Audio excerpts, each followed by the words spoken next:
Namaskar. Good evening, everyone. Sanatan Sangeet Sanskriti welcomes you all to the 6th edition of Words in the Garden, a celebration of literature, arts, and ideas. Organized in collaboration with the India International Centre, New Delhi, and IILM University. In the past, we have presented Mir ki Dilli, Ghalib ki Dilli, Bapu ki Dilli, Dilli ki Sanskriti, and Dilli ki Mahilaएं, featuring various sessions, discussions, dialogues, readings, exhibitions, and performances across these different editions and sessions. This festival, curated by Sri Ashok Vajpayee ji, features and celebrates the vast and rich repertoire of creativity and imagination, expression and experiment, innovation and possibilities, and ideas and reflection of the enormous creative and thinking community of the national capital. I now request Sri Ashok Vajpayee ji to please speak a few words about the festival.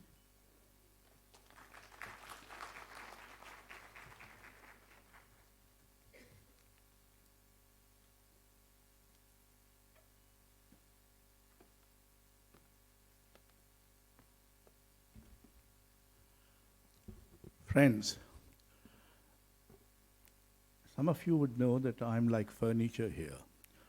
I mean, I'm found every time anybody visits here.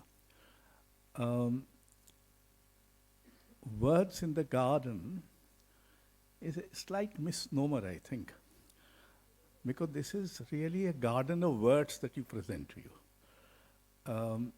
What we do is in the firm belief that Delhi has enough talent, and that Delhi sometimes seems to be unaware of its own talent. And we have such a rich treasure of talent that there is no event which draws upon that talent. And this is what we decided to do. There are many festivals. This country is full of festivities of all kinds, and even lit fests have outnumbered perhaps our melas, but all of them bring people from outside. So for instance, Jaipur Literature Festival, which is a great festival, has hardly anybody from Jaipur except in the audience. But in this festival, everybody is stubbornly from Delhi. So it's a celebration of Delhi.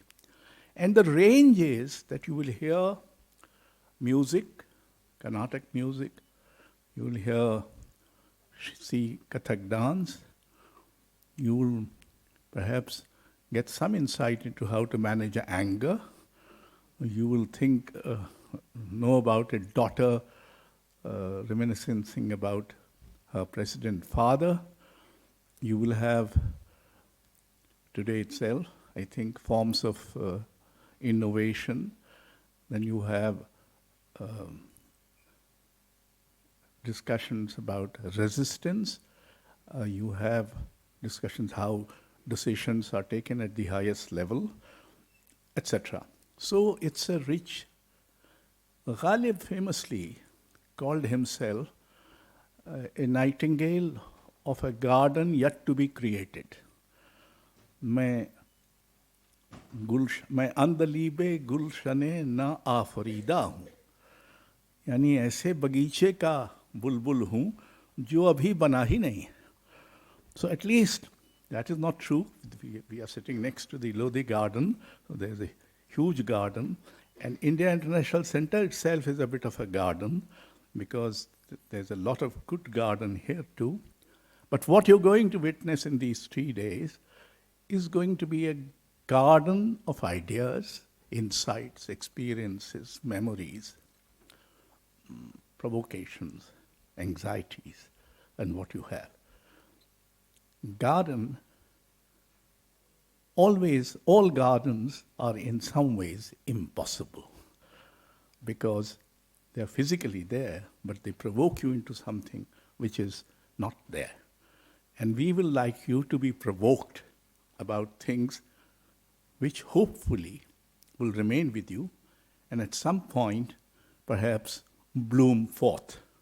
So thank you very much for being here with us. Try to be here in the next few days and don't run away.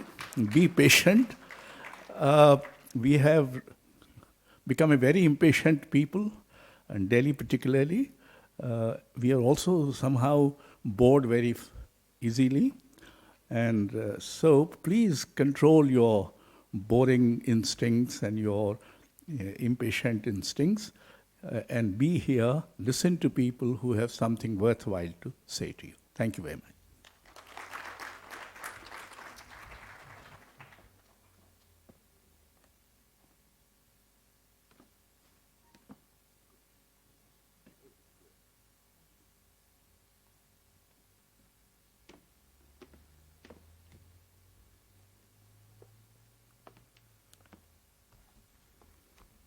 Thank you, Sri Vajpayee ji, for your invaluable words. May I now request our esteemed guests, Manisha Gera Baswani, Raza Haider, Sanket Upadhyay, Sangeeta Maini, and Manika Raikwar to be seated on the stage, please.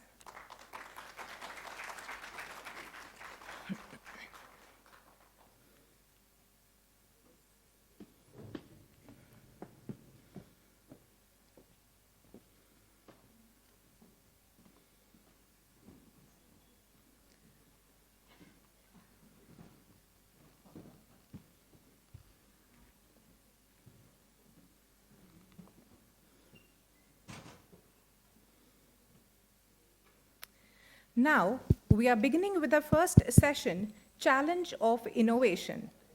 While the creative imagination almost naturally aspires to innovation, there's an equal pull and lure of the already well-established convention and tradition.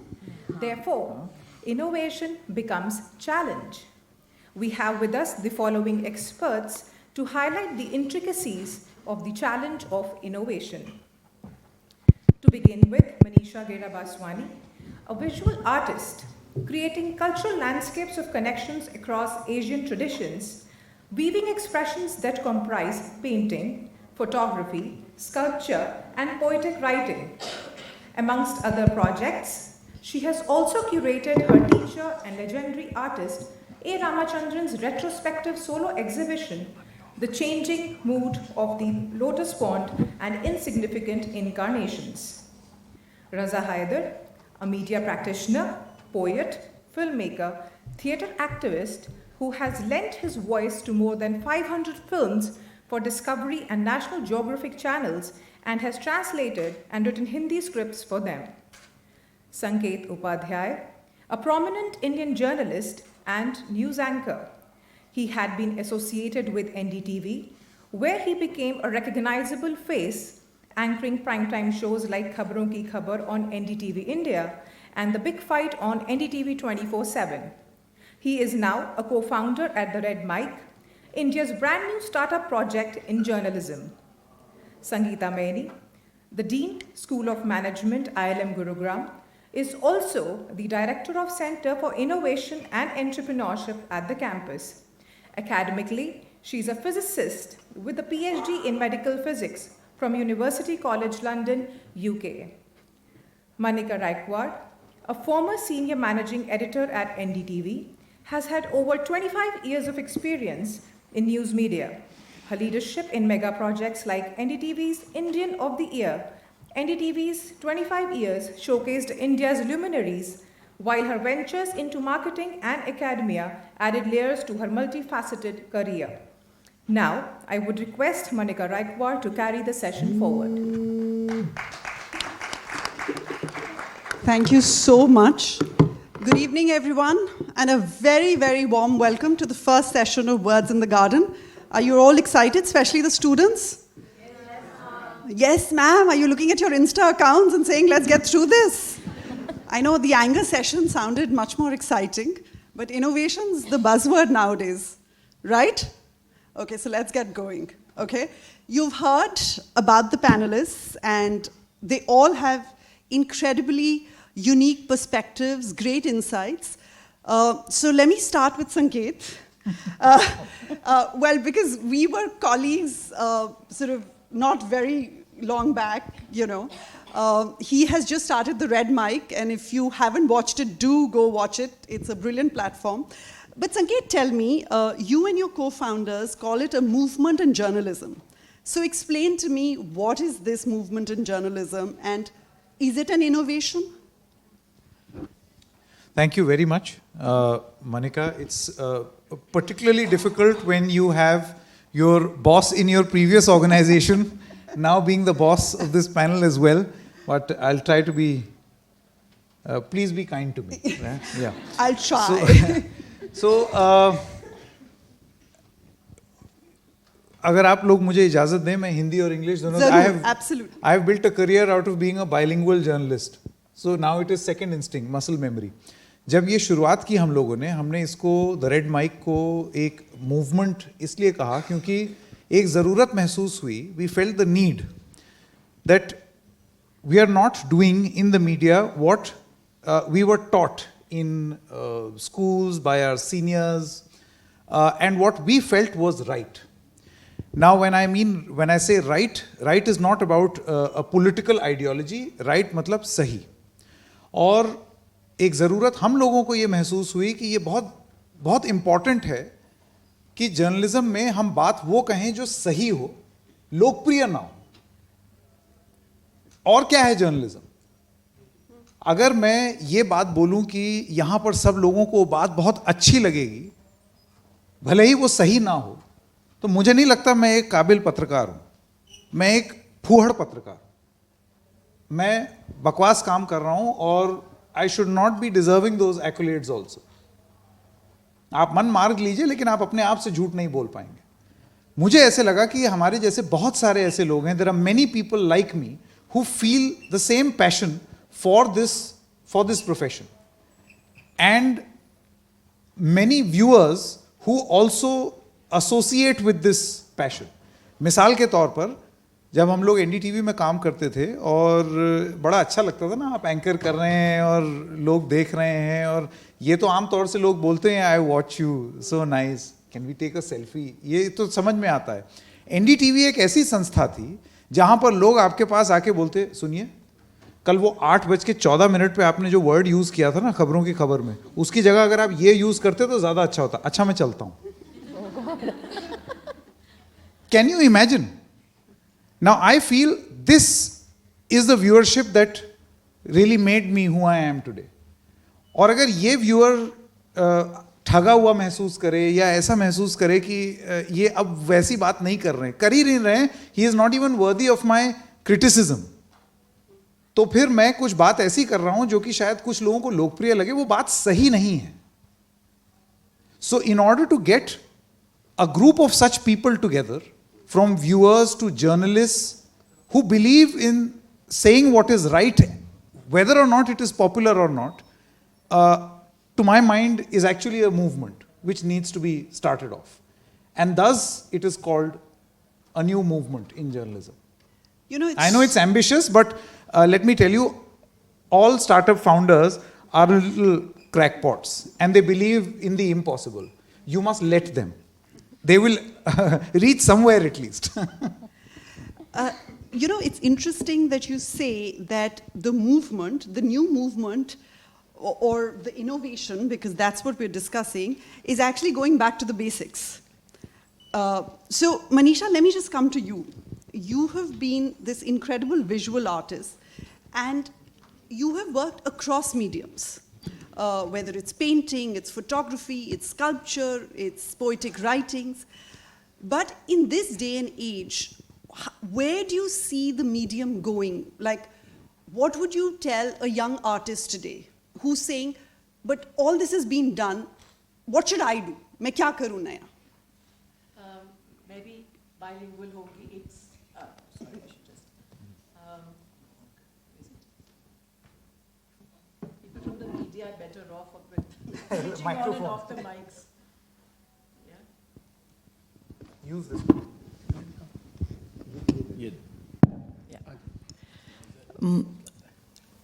I think if I go back in retrospect on why I did what I did, I feel I've just followed my heart. And I tell it to the younger generation. I paint, but meeting my guru A. Ramachandran in his studio, talking to him when I was in college, I would come back and start writing notes because I thought this was so much learning from a man who's a recluse. And I felt in time to come, I'll do something about him. It was as early as that. This is 40 years back. So I started photographing him. And the camera became like a Siamese twin. And I started carrying the camera to my artist friends' studios. And I started photographing them. So if you ask me why I did it, I don't know. Ek andar ki awaaz thi. And I urge all of you at any age group, just listen to that voice because of small knocks. Sometimes they are thuds and sometimes they're really soft knocks. Just open that door. I started photographing the artist. And I remember my own Guru Ramachandran sir, he was very upset. He says, you should paint. Why are you wasting your time photographing? What will you do? Everyone photographs. And more so now, which is with the mobile camera, everyone claims to be a photographer. But I couldn't help it. I just carried the camera. And I remember most artist friends would say, तुम बैठते ही नहीं हो यार, तुम यहाँ, कुर्सी के नीचे से मेरी photo ले रहे हो, यहाँ से ले रहे हो. But I took liberties because I could. I was with friends. And all I'm saying is in time to come, it became one of the most important archives of visual documentation of artists by a fellow artist.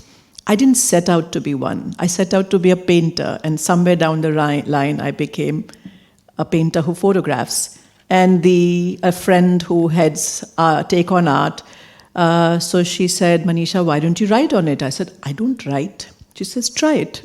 And I have a mother-in-law for an editor, and my husband writes very well. So I would take his help.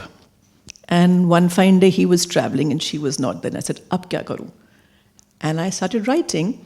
But I heard something from Mr. Ramachandran, which I'll share with you. It was so beautiful. It still stands strong for me. He called and said in his Kerala Hindi, kya kar raha hai tum? So I said, sir, likhna hai, kuch shabd nahi aa rahe hain. So he said, write like a painter. Why are you trying to write like a writer? That still stays strong. And I actually visualize my words as a painter would. So all I'm saying is innovation is constant. We live with it. Our mothers make new dishes every day. What is that? It's innovation. We think out of the box. This festival is an innovation. And the deeper the culture, which I think as Indians we are really proud of, how many layers of culture we have, and that becomes a springboard of bouncing. That is the height and the length we can take on the other side to be innovative. So I think, on the contrary, I feel the deeper the culture, the more leap we have in terms of innovation, in terms of ideas, the layers we can unravel, and the possibilities of innovation. So I think we are very blessed to be born in India and have so much to take from. That's true, but in a world where everyone's attention, and Raza, why don't you take that, where everyone's attention is 30 seconds or possibly 1 minute, with things like theater, drama, how do you hold, like all these young students here? Tell me, okay, raise your hands. When the last time you went and saw a play in a theater? I don't mean a film. That would also be, but tell me, raise your hands. How many of you went and saw a play? Not one. Oh, one. Two? Two, three. Two, three. So how do we then, we can call it innovation, we can call it attempts. How do we then, because like Manisha said, India is so rich in its culture. Even in the realm of theatre, there is so much to showcase. How do we get these young people back? Interesting. So, similar situation, I would just recall that when smaller cities did not have proper theatres and facilities. So I have a great person, one of my ustads sitting right in front of me. He created an institution in Bhopal, And it gave chance and opportunities to so many groups and youngsters that it's a thriving theatre scene in Bhopal nowadays.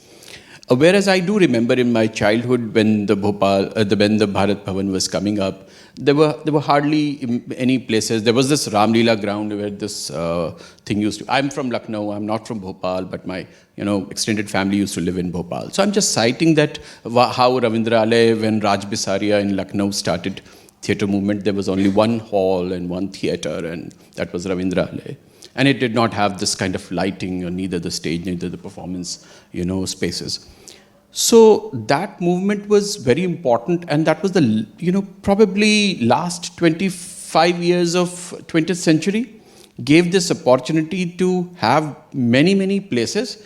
But in terms of, so I'll just contextualize it a bit, because there are a lot of people who are not aware of theatre, and per se they have not had any introduction. So I'll just go back to only, say, around 125 years. I'll just give you the terms and you can relate to them very easily. Turn of the century of 20th century beginning, I'll just call it Bolshevik years. This is the Russian theatre coming up, taking space. And that's 1898 probably was when Anton Chekhov's play was performed, and I think the Seagull in Moscow, and two greats of the theatre, Meyerhold and Stanislavski, both were playing two leads in that. And it changed the way we look at theatre, because Russian theatre till that point was only about operas, only about, this grandeur. And suddenly you have a person who writes, that's like Anton Chekhov, and somebody like Stanislavski actually saying that I'll be on stage and I'll be performing. He was a master trainer and an academician and a theorist per se. And it changed the way for next 25 years. We know Bolshevik Revolution took place and things changed, but it continued. So first 25 years, I'll just block it there. Next 25 years, I'll call it Bretton Woods years. It's like American theatre coming onto the scene, and then you see that they were struggling with the depression. So depression gave them the opportunity to showcase elements of what they were going through in their lives on stage, which was not realism per se, but the beginning of the realism, you can say, in America. So Bretton Woods year is like built-up years as well, and that's an American, 25 years you can give it to. Then and that's when our countries and many other 14 different countries got, they got independence. And that's when the European experimentation happened. And that experimentation was actually based on the realism, like what we now see in many of the cinema of the West, or cinema of the European cinema. And there the length of the performance also came down. So you see their cinema, their performing arts became almost like a 60 to 90 minute affair from a 3-hour. So our entire orientation was from Parsi theatre. 2 hours, 3 hours, 3.5 hours. Even Greek tragedies used to run for multiple hours. And that's the time when the realism struck, and the European audience saw for the first time very crisp performances, but based on, so absurd theatre also happened that time, epic theatre also, Bertolt Brecht's theatre experimentation of that time, alienation, the theory of alienation, that yes, audience does exist, and there's no fourth wall. That wall is audience, and all that thing happened. And because of that, the changes happened. The last 25 years, I will say that were basically experimentation, but largely we can say, and establishment. So that is why I said when a role of a person like, I always call him Ustad Ashok Bajpayee ji, is very important, because they gave us a generation spaces which were very important, and that those spaces were so pushy that they made you innovate. Like, for example, the open-air theatre of Bharat Bhavan. It has a backdrop of a lake. Can you imagine that any place, any stage where you have to perform, where the backdrop is a lake?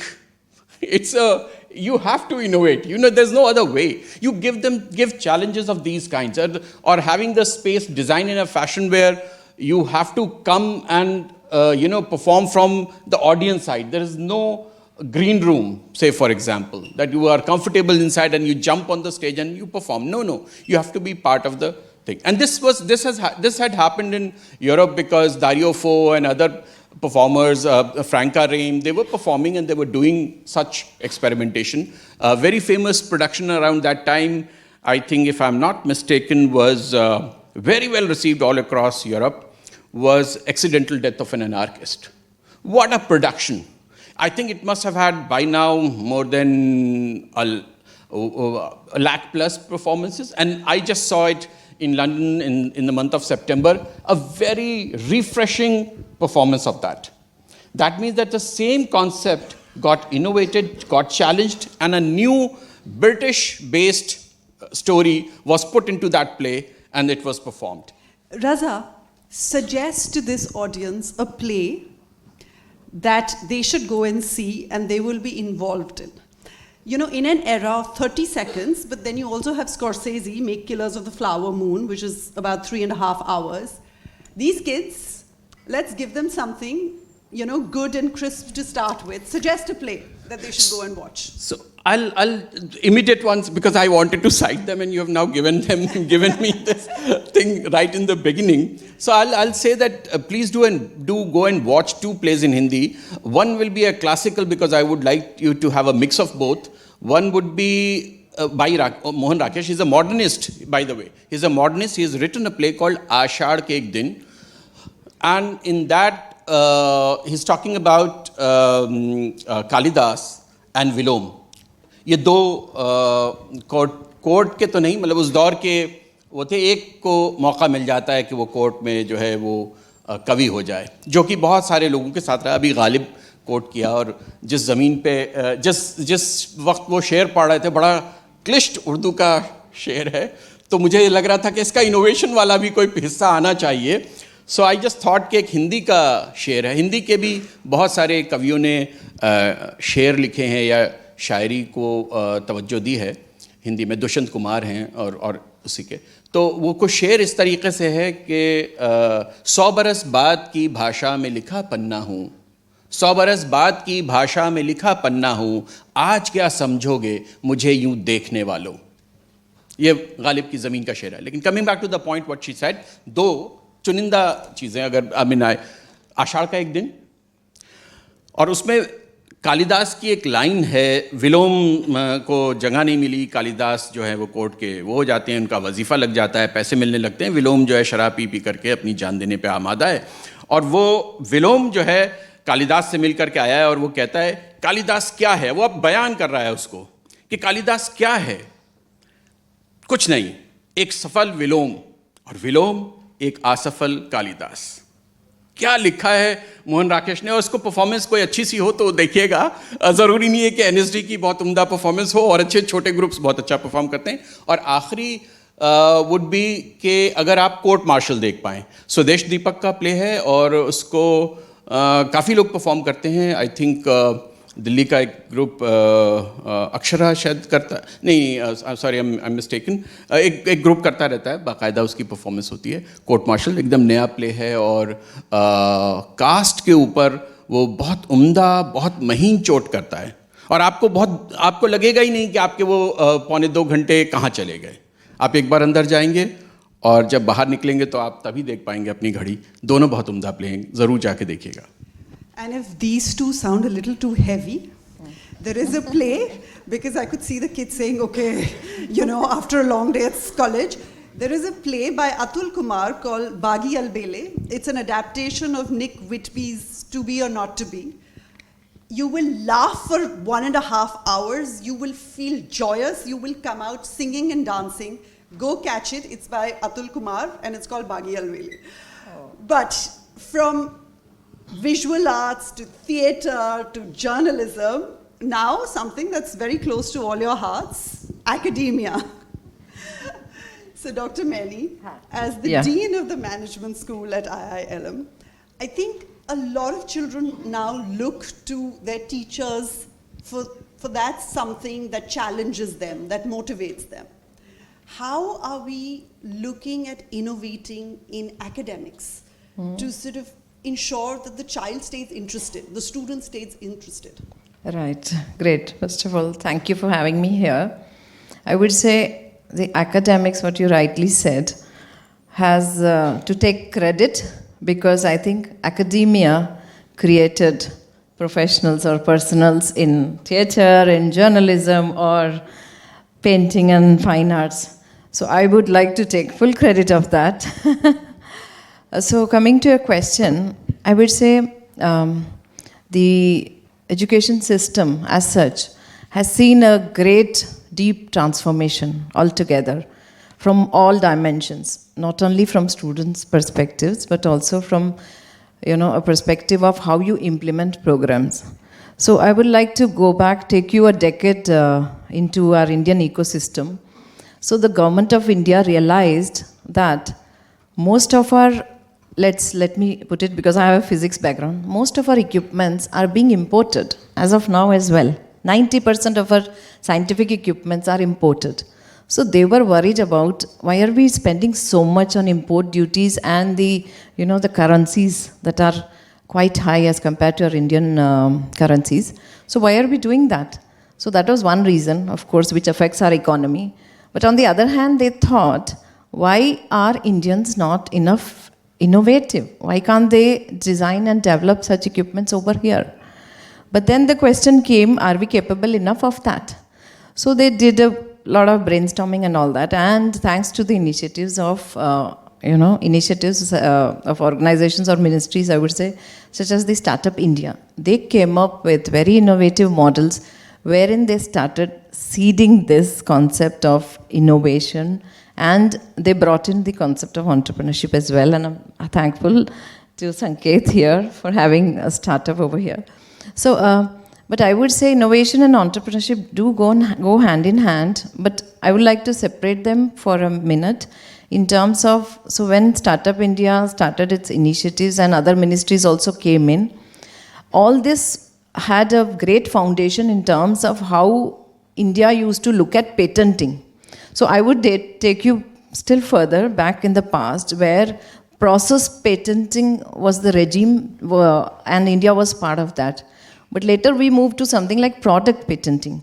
So process patenting actually led to a lot of reverse generation, reversing the technologies. But later when we moved on to product patent regime, along with another, I think 180 countries or 150 countries or so, we got the strength to actually create, to build from the scratch and innovate. And then India saw a huge shift in a paradigm shift from research and development to research and innovation. So that's where I would say universities are, a pool. They provide a pool of talent and innovators who could be, trained along these lines. So going back to the story of how Startup India and other initiatives came up, government started a lot of missions and rolled out several missions which were focused on training students. But then it didn't work well. So they thought of setting up companies itself within the university campus in the form of incubators. So this is where I see, so what you study in your classrooms were actually taken to real time in these incubators. So if you're, let's say you're from a manufacturing or a mechanical engineering background, are you aware of how do you actually develop these things when you actually become a professional in these areas? So incubators gave that platform to them. And I would say today in terms of the teaching pedagogies as well, we have really innovated so much. So not only the incubator on the campus, but also the teaching pedagogies.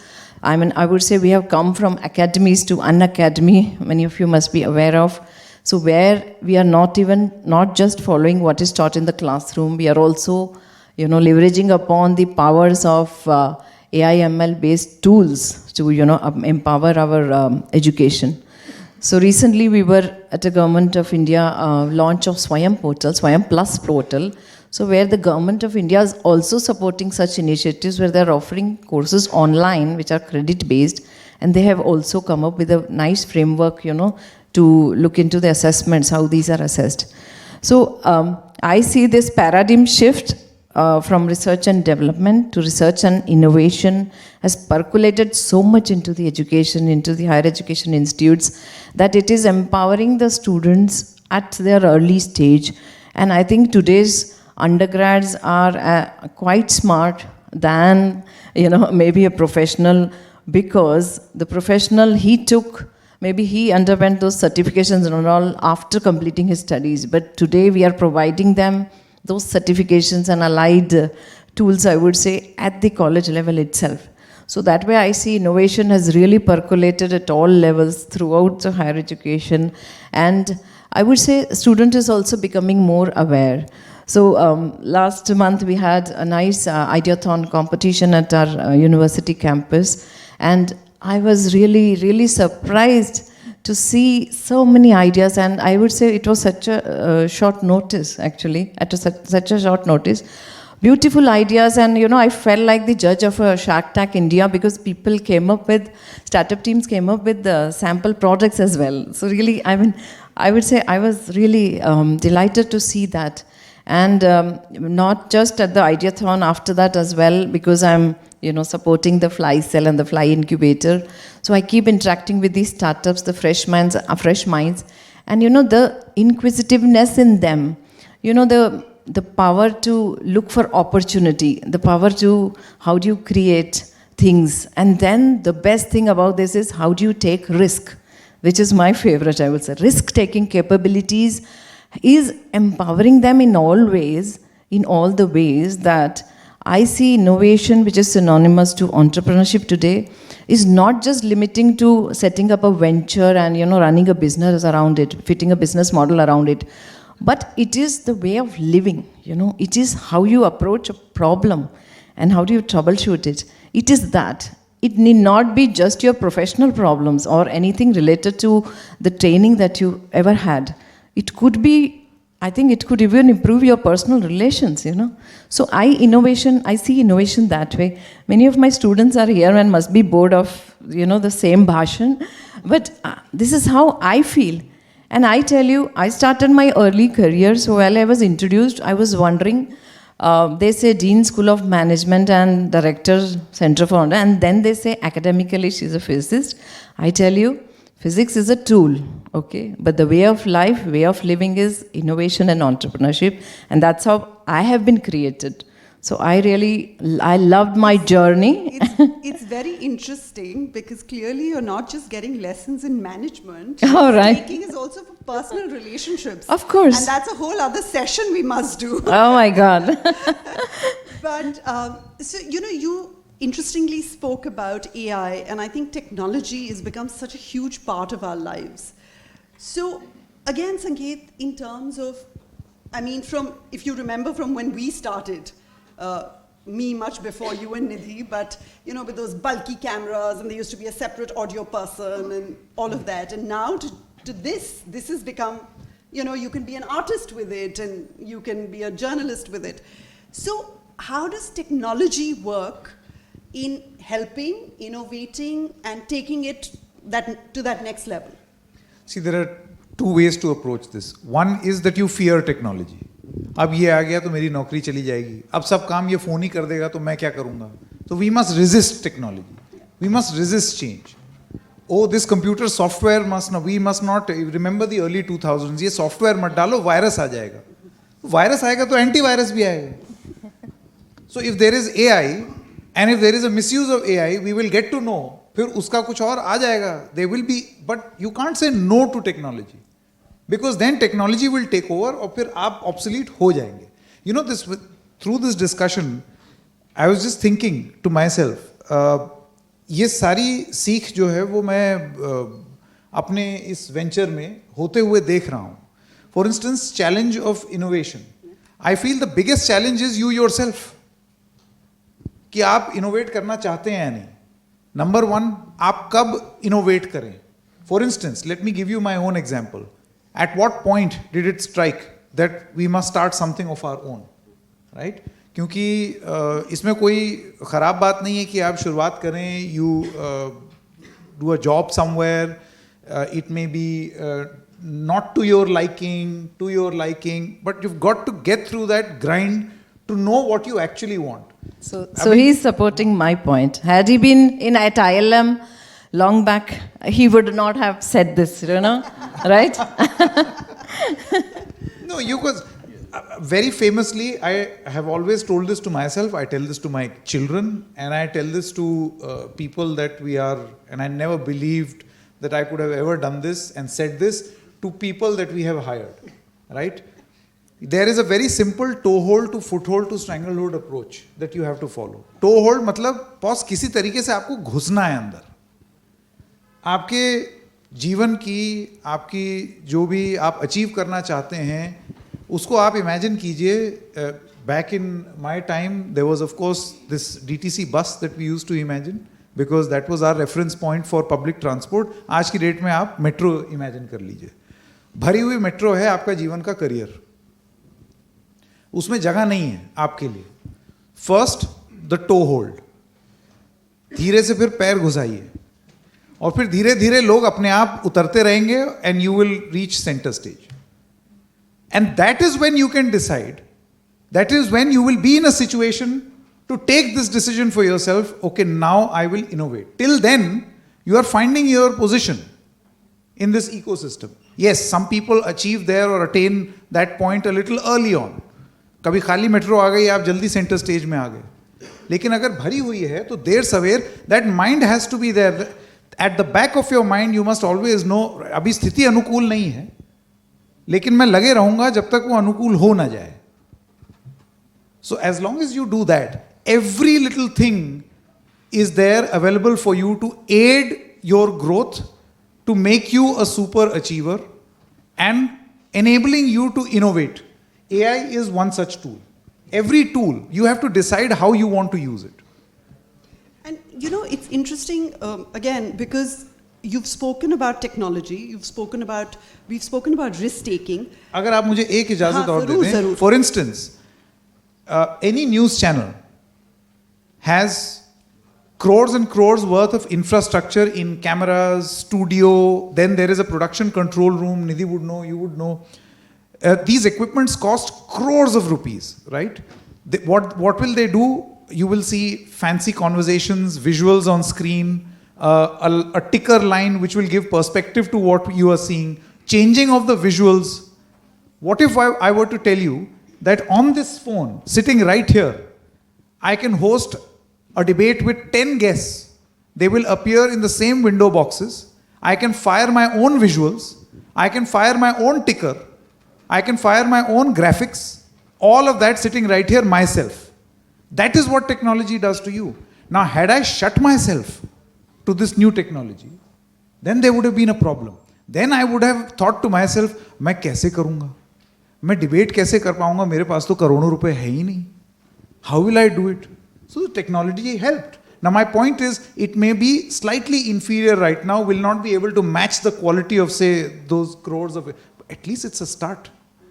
At least I can, with some minor defects, still ensure that my message is going across. And the viewer is so smart these days. ये technology युग का viewer है, ये सब जितने बच्चे हैं ना, they are all amazing consumers. They are willing to accept a product which is 80% effective. They don't want 100%. सही वक्त पे आप 80% दे दीजिए rather than giving 100% 10 minutes after the deadline. It works. It holds true for journalism also. There's no point of a story which comes 5 minutes after a deadline. This is Sanket reminiscing about the number of times I've yelled at him for missing his deadlines. But, तुम्हारी metro story से मुझे एक चीज़ याद आई that we're speaking about innovation and we're speaking about technology and all of you are literally sort of, you're starting your lives. And I would just like to say one thing, that in all of that, the metro story was that you have to stay at it. Yeah. You have to be consistent. I also see that so much of sort of attention gaps nowadays is just starting something and leaving it. That's also fine. You may not like it, but I think when you really get on to something that you want to do, just stay at it. But Manisha, just coming to you, and we'll open this up to you guys for questions as well. There is a lot of talk about virtual reality in visual arts and how a lot of visual artists are exploring that. Is that the way that art is now, or at least visual arts is now going? Well, not for me, but that doesn't mean I denounce that. And I'd like to say, you know, her generation में change आया है. See, 13th century में Kutiyattam used to happen, a 3 to 7 night theatre in a temple. People could not spend that kind of time. So 14th to 16th century, Kathakali came. And now it's a 1 hour performance if you go to Kerala. From 5-day cricket matches, which I remember, it was 1 day, then it became T20. So it happens. Life goes on. Things happen, and it's up to us how we see what we do and where we are. But most important, when you told the kids to be at it, I would say at it and coming. I mean, I'm a mom of 2 sons, and 25 and 20. And the one thing I'd like to add with it is be happy, because itna stress hai bachon ko. Har cheez pe they want to be there, and more than them, the parents want them to be there. Just do what you do with love and let the process be one of delight, joy. Like Mr. Vajpayee talked about the garden. Be that flower, because much after you've left the garden, something will always stay. So, khush raho, dimag mat kharab karo, dil se karo. Take the pressure for yourself, not for your parents, not for society, not for the 100 likes you want. And things will happen. I mean, as a practicing painter, I'm very orthodox in the way I paint. It's brush to paper. I do not get into other things. But that doesn't mean I'm not open to it. Recently, 4 years back, I did something with photography and India-Pakistan. I did a project. And I didn't think paise kahan se aayenge, kya hoga. I just kept doing it. And I'll also like to add one more thing, which in 50s I know now, I wish our parents had taught us, but coming from a middle class background, asking was not something which was encouraged. Our parents always gave, but I couldn't ask them or anybody ki mujhe ye chahiye. I tell you all, ask what you need. That person might not give you, it could be a no, don't take it personally, but the universe listens. I needed fundings, I remember, for my project, which was being shown at the Ashmolean, and I didn't know how to go about it. And I remember Mr. Vajpayee helped me. Puchna shuru kiya. I didn't feel that I'm begging. I felt I deserve it because I'm good at it. And the project I'm doing is very good. So go with the attitude that when you're confident, you will ask. And if you ask, you will not take no for a personal no. Move on and do what you do with love.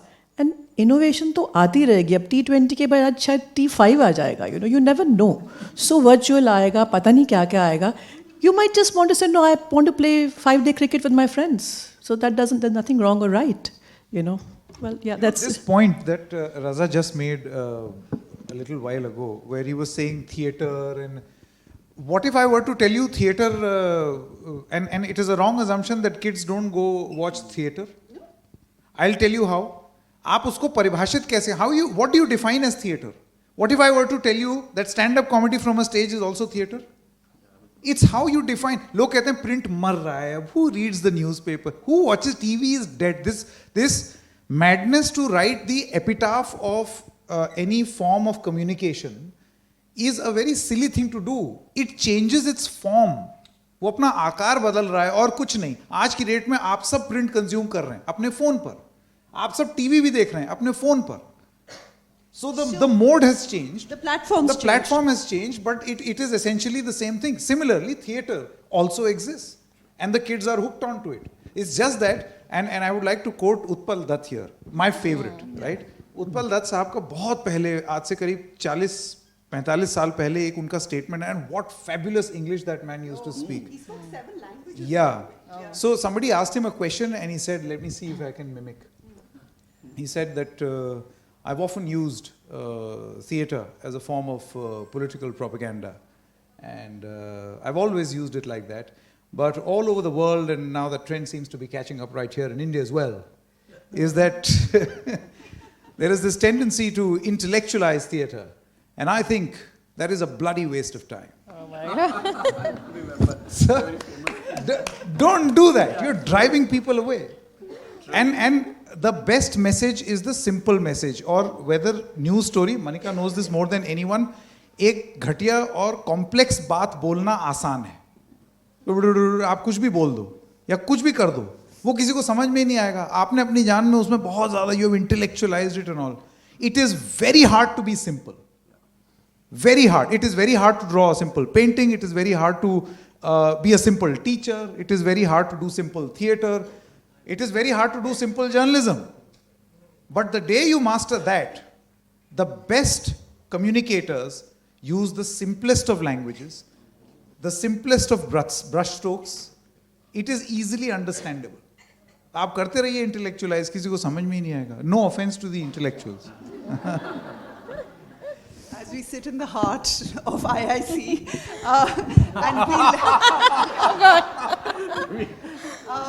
so let's not make it, quoting Utpal Dutt, a bloody waste of time. Let's take some questions from the audience. Come on. I'll just add to, Sure. I'll just borrow two of his words. One is center stage and the other one metro.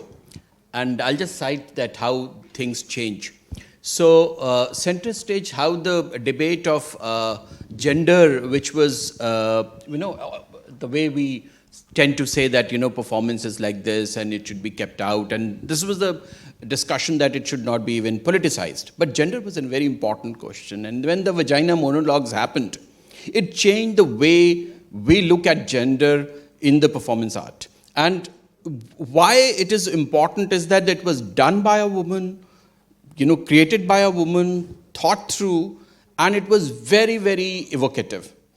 And that is why what Sanket just said, that you have to be an best form of innovation, and this is just a couple of decades ago that it happened. It runs to full houses anywhere it goes. But it just brought the debate, and a very political debate, into the domain where people were not talking about it. And so this is one part. So center stage, yes, one can bring center stage, and one can bring any debate and very interesting debates to center stage, especially if you want to use theatre for that. This is one. And prior to that in India, so just a quick reference, Safdar Hashmi, he started the similar theatre movement. And street theatre, he converted into a nukkad theatre, which was street theatre was slightly different, more proscenium driven earlier, and he made it into a nukkad natak, and it became a super hit, and it's a new form of a drama. It is taught, and it is in the drama theory, it is being construed as a new form now. So the idea is that even in India, people had this problem and they innovated it, and it's a form that they innovated it completely differently. And one metro. So interestingly, in Brazil, there was a very interesting practitioner called Augusto Ball. He started this agitprop and a lot of theatre. He wrote a very famous book called Theatre of the Oppressed. And his theory was that any spectator, and the form that he had used was called forum theatre, participatory theatre. So he said that anybody who is a spectator should not be left alone as a spectator. He or she ought to be made into an spect-actor. What a spect-actor? It's a hyphenated word. So this is Augusto Ball, and he started this in Brazil. Later on, he was given a charge of a cultural ministry as well for a short while when the left government was there. But he came to India once, and what he started was that how he did that, the similar debate was being held there as well, that theatre, a lot of people were not coming to the proscenium theatre. And gender was a major issue in there, and it's a new metro line which had come to their main city, I think Rio, and women were eve-teased or abused in the metro. So what he did was he created a performance in the metro with their actors, a live performance. So an actor would be abused, a female actor, in the one bogie, and suddenly the dialogue will happen. And people are not looking because the way, people are generally everywhere in metro cities. So, but yet, then they will involve other people and then the entire bogie. Then somebody from the next bogie will come, another performer, and say, why the hell you are shouting, Then another debate will happen in the next bogie and the next bogie. And then suddenly the 5 bogies they have in their metro, all the 5 bogies would be discussing this event. And this became a big performance. And this is Augusta Ball, and this is Latin America. It was followed up here in India as well, this Forum Theatre. 2 groups did it. Incidentally, I was part of one of the groups here in Delhi, and the other group was by Mohan Agashe Sahab. So they are Pune based, and very interesting Marathi theatre they created. And they did it for Bombay, Pune, metro cities where people were not coming to the theatre after buying a ticket and watching it, but they took the theatre to the people. And in a reverse order, in a very, very interesting order. In Delhi also we tried with this group, we took it to many places. So one day we were performing because something with the pollution, we did a performance right in the middle of the central Connaught Place inner circle. So like India, we just went, like Delhi, we just went, we had folding collapsible tables and collapsible chairs, and we formed our main dining area right in the inner circle of Connaught Place. There were police people and others, and they said, must be something big, some major, must be some PMO must have ordered something, otherwise how the hell they can come and do this thing? This must be some VIP coming and wanting to have a dinner or lunch. Here, it was winter. So for 20 minutes the performance went on. People were honking earlier, then they came out of their cars and they were standing and they were watching. After 20 minutes, police came rushing and we were all arrested, detained for the entire day. But we made the point that, yes, fine, you are not coming and watching it in Mandi House, our presentation. We can bring the pollution of Delhi to you by this way. But of course, later on Maxwell Ferreira or somebody was there. We got released the same day. But the idea is that we have done it, but you have to innovate. And what Sanket said, the last bit, that it changes. The form can change. But anybody writing it down, I don't believe. It just changes. New people will come, new practitioners will come, and they will adapt it. So that's the thing. There are multiple other stories, but let it be because open aap kar rahi hai, so it will be good that some questions come. Yeah, I have a question. So, what is the traditional method in theatre which we still, preserve? So, what are the traditions we still preserve in spite of the technology and all that? There is nothing which has gone away from theatre. It's actually a very good form till date. And nothing has been lost, I'm telling you. And I'm not saying that just because of National School of Drama or something like that. I think that has got some museum kind of a value. But practitioners per se, smaller groups in Begusarai, in Pune, in Yavatmal districts, they are doing wonderfully well work. And the audience come there. I mean, in Delhi, I think I don't see that much audience, but in smaller cities, it's thriving. And language theatre, if you go to Bangalore, you may not get a ticket. Same day tickets, you will not get it. It's like that bad. So any of the language place I go, I usually do not get a ticket on the same day. But any other Hindi plays or English plays in Delhi, or especially bedroom farces in Delhi, which are English plays here, you will get the ticket very easily. But the point is that the form, original theatre form, and the experimentative theatre forms, all are existing and thriving. Only thing is that it's getting limited by spaces and all, and I think that challenge we need to take it up. I think we're running out of time. Yeah, I'm done. I was just because I did want the students involved, the spec actors, as Raza called them. So if anyone has any questions, please get up and ask your question. And honestly, it doesn't have to be about innovation. If you're interested in the panelists and want to ask them any questions, go ahead. Anyone? Come on, yeah, you guys are go ahead. Good evening. It was a great session so far. So I have a question regarding the theatre. So nowadays, this generation, they are very fast-paced and they have very patience in them. So don't you think that the eccentric or the essence of the theatre traditionally that has been over since, like initially it was satirical, epic, and we have read Oedipus or Rape of the Lock by Pope and everything, but the eccentric element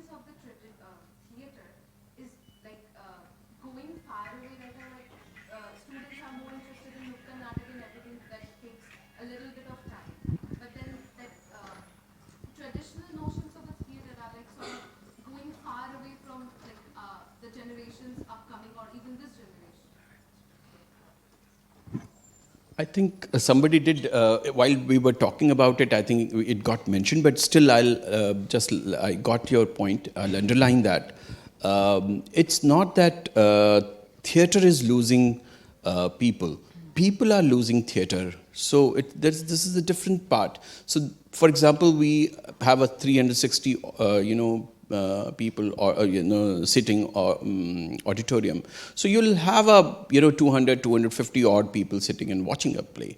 So that's one part. And 13, 15, and 21 people performing. And a lot of youngsters are taking up this thing. But of course, they're taking it up as a stepping stone for Bombay or film industry or television industry or something like that. Largely, most of them. But a couple of them do stay back and they continue with the theatre. The only problem is that the money, the finance part from the theatre has gone. Earlier, theatre companies were earning money from the tickets, from other sales, from supports, sponsorships, other things.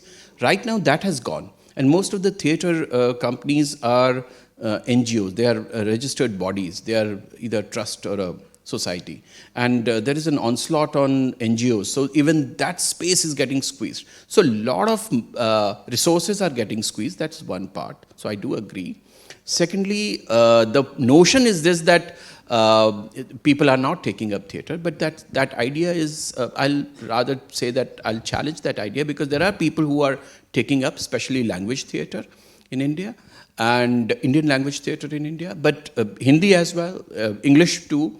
And commercially speaking, there is not much money until you become part of a big group like Motley Singh or Zahir Babbar's group, or in Hindi some big group, or NSD Repertory. If you're part of that, then you even earn proper decent living as well. So idea is that we wanted to, there was a push for introducing it in the school, at a school level, called TIE, Theatre in Education. And I was part of that movement as well. It started from NSD, incidentally, but it has now become defunct. So probably we would have had more people taking up. But right now it is just a hobby. So I agree with your basic point, like a lot of people take it up as just a hobby. Thank you. Yeah.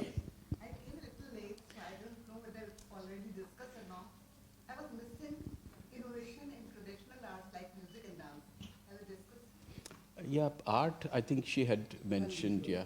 No, not performing arts. I'm just, theatre per se, I was speaking, and she had mentioned something about visual arts. So my question is, what is the space of innovation in traditional arts where are strictly following the grammar or